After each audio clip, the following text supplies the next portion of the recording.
Hello friends, welcome back to our channel. ఈరోజు current affairs. Jan Vishwas 2.0 bill 2025 చిన్న వ్యాపారాలపై ఉన్న criminal కేసులు తగ్గించి వ్యాపార సౌలభ్యం పెంచడానికి రూపొందించిన బిల్లు. స్వయం పోర్టల్, స్వయం ఉపాధి అవకాశాలు, ట్రైనింగ్, ఆన్లైన్ స్కిల్ కోర్సులు అందించే ప్రభుత్వ digital website. India's first removable solar ప్యానెల్స్ను బనారస్ లోకోమోటివ్ వర్క్స్, వారణాసిలో ఏర్పాటు చేశారు. ఇది ప్రత్యేకంగా రైల్వే యాక్టివ్ ట్రాక్స్ మధ్య అమర్చబడింది. ట్రాఫిక్ డిస్టర్బ్ కాకుండా అవసరమైతే ప్యానెల్స్ని తీసుకోవచ్చు, మళ్ళీ అమర్చుకోవచ్చు.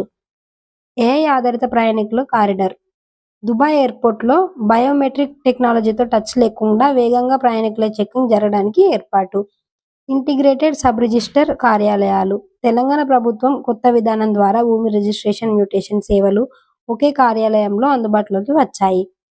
సర్దార్ సర్వాయి పాపన్న విగ్రహ శంకుస్థాపన. తెలంగాణ వీరుడు పాపన్న జ్ఞాపకార్థంగా కొత్త విగ్రహ శంకుస్థాపన జరిగింది. UH-3H హెలి మ్యూజియం ఆంధ్రప్రదేశ్లో హెలికాప్టర్ల చరిత్ర, మోడల్స్ ప్రదర్శించే ప్రత్యేక మ్యూజియం. ఆంధ్రప్రదేశ్ ప్రభుత్వం క్రాప్ కల్టివేటర్ రైట్స్ కార్డును అందిస్తుంది.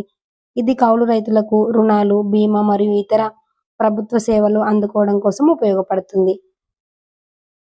ప్రధానమంత్రి జన్ ధన్ యోజన ప్రతి ఒక్కరికి బ్యాంకు ఖాతా ఇవ్వడానికి 2014లో మొదలైన పథకం.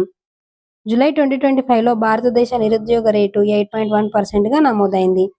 పట్టణ ప్రాంతాల్లో నిరుద్యోగ రేటు గ్రామీణ ప్రాంతాల కంటే ఎక్కువగా ఉంది. Sakura science programme. Japan JST నిర్వహించే ఈ ప్రోగ్రాం ద్వారా ప్రపంచ యువత జపాన్లో సైన్స్ అండ్ టెక్నాలజీ సంస్కృతిని నేర్చుకునే అవకాశం.